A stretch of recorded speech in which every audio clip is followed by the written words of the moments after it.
Foreman, and today I only have my mom as my camerawoman because I wasn't able to get two other people to be my audience, so here she is. Okay, so today the sources I will be using is gamewarden.org and gamewardenedu.gov. Okay, so I got a riddle for you today. What does handcuffs, a boat, elephants, and a deer all have in common? Well, most people wouldn't be able to connect those at all. They'd be like, those are just random objects and animals. But let me help you out.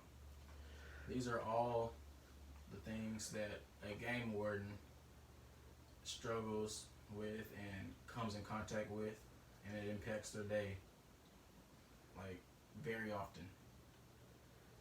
Game wardens date back to the early 1800s in medieval England.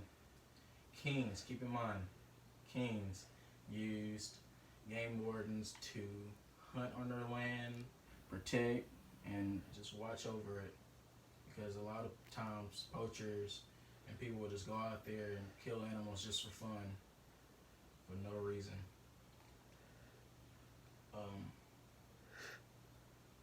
In 1890, John Muir created 3 different parks: Yosemite National Park, Sequoia, and General Grant Parks. All of these were game wardens were hired to work on those lands, and that's when they all became a prominent position. As time went on, more and more illegal activities of certain wildlife animals were becoming endangered and extinct.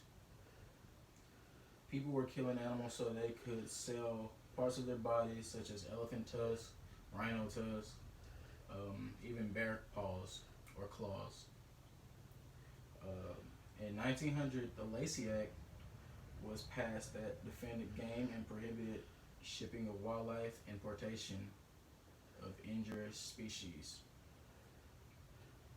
In 1909, President Theodore Roosevelt added millions of square miles, 250 million to be exact, and 6 new parks to the federal system, which employed game wardens.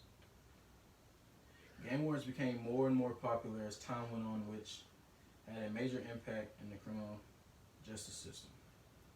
There were too much crime being committed that game wardens were allowed to start fining people and arresting the people. Those fines are up to from like $200, even up to about $2,500.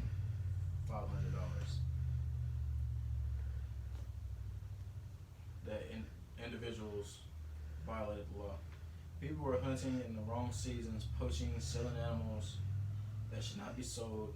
Also, people were going in the ocean and catching fish, like sea creatures and like sea turtles. You got fish, crayfish, all of those, and not releasing them back into the water. Game wardens are allowed to check their boats and coolers for fish and just like fire extinguishers and even life jackets. More importantly, life jackets. To ensure fishermen were in compliance. Other criminal activities would occur is spotlighting. People would be driving in their cars.